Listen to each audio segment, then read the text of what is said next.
Hello दोस्तों, तो हम बात करेंगे आज यूपीएससी के एग्ज़ाम में। अब केवल एक दिन यहाँ पर शेष बचा हुआ है और 5 जून में आपका जो एग्ज़ाम है ये होने वाला है।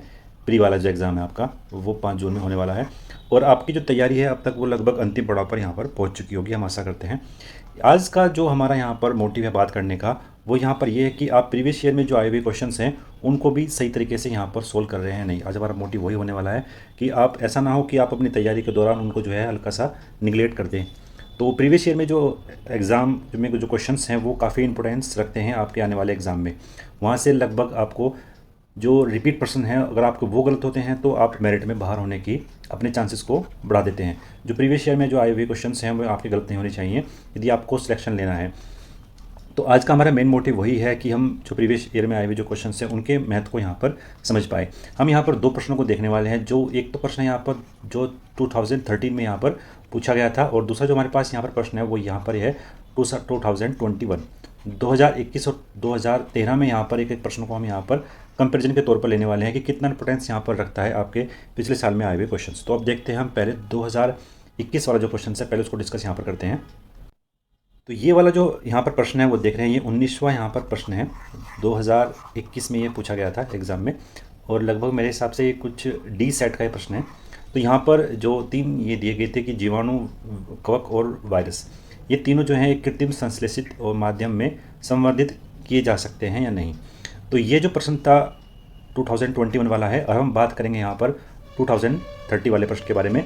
तो ये जो प्रश्न था वो पूछा गया था 2013 में ये प्रश्न था जो वायरस से संबंधित था।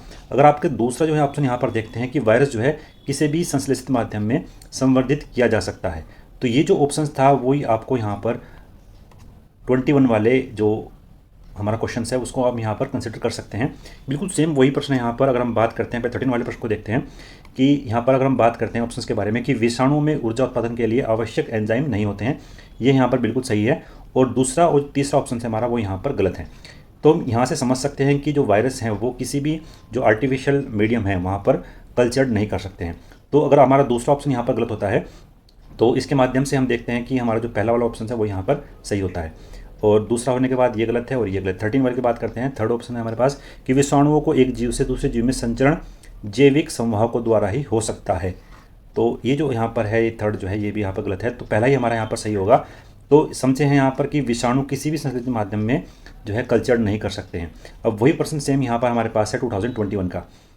तो कृत्रिम और संश्लेषित माध्यम में संवर्धित नहीं किया जाता है, तो वायरस यहाँ पर नहीं करते हैं। तो तीसरा जो हमारा ऑप्शन है वो यहाँ पर नहीं होगा। अब हम यहाँ पर एलिमिनेट करते हैं अपने ऑप्शंस को कि यहाँ पर ये भी गलत हो गया और ये भी गलत हो गया और यहाँ पर हमारा ये भी गलत हो गया। तो हमारा सिर्फ सही उत्तर होगा वो होगा यहाँ पर ए। तो ए हमारा यहाँ पर सही उत्तर है। तो अब हमने यहाँ पर 2 जो हमारे पास प्रश्न थे 2013 वाला प्रश्न और 2021 वाले प्रश्न को हमने यहाँ पर कंपैरिजन किया और देखा कि किस तरीके से यहाँ पर जो आपके प्रीवियस ईयर में जो आए हुए क्वेश्चन है वो कितना यहाँ पर महत्व रखते हैं। तो सही दिशा में आपकी तैयारी होनी बहुत ज़रूरी है। तो अगर हम बात करते हैं कि अब आपको क्या आपकी रणनीति होनी चाहिए, तो अब आपके पास यहाँ पर केवल एक दिन यहाँ पर शेष बचा हुआ है। कल का जो दिन है हमारे पास वो केवल यहाँ पर बचा हुआ है। तो अगर आपका पूरा अब तक कंप्लीट हो चुका है, आपका रिविजन कंप्लीट हो चुका है, तो आप मिनिमम 4 या 5 ईयर का जो एग्ज़ाम हुए हैं अब तक उसको यहाँ पर एक नज़र डाल सकते हैं। 4 या 5 साल के जो आपके एग्ज़ाम हैं यूपीएससी के उसको आप एक नज़र में यहाँ पर देख सकते हैं। मुश्किल से आपको 3 या 4 घंटे यहाँ पर लगने वाले हैं अगर आप सही तरीके से उसको यहाँ पर कंसिडर करते हैं। 3 या 4 घंटे में 3 या 4 आवर्स में आप उसको यहाँ पर ईजिली कंसिडर कर सकते हैं पिछले 4 या 5 साल के जो यहाँ पर प्रश्न हैं। तो आपकी जो प्रिपरेशन है वो सही दिशा में यहाँ पर होनी चाहिए। मेरा मेन पर्पज़ यहाँ पर यही था उसको डिस्कस करने का जो हमारे क्वेश्चंस हैं। तो आशा करते हैं आपकी जो तैयारी है वो सही दिशा में होगी। अगर आप इस चैनल पर नए हैं तो प्लीज़ आप सब्सक्राइब कर सकते हैं। मिलते हैं ऐसी मज़ेदार वीडियो के साथ। धन्यवाद। जय हिंद।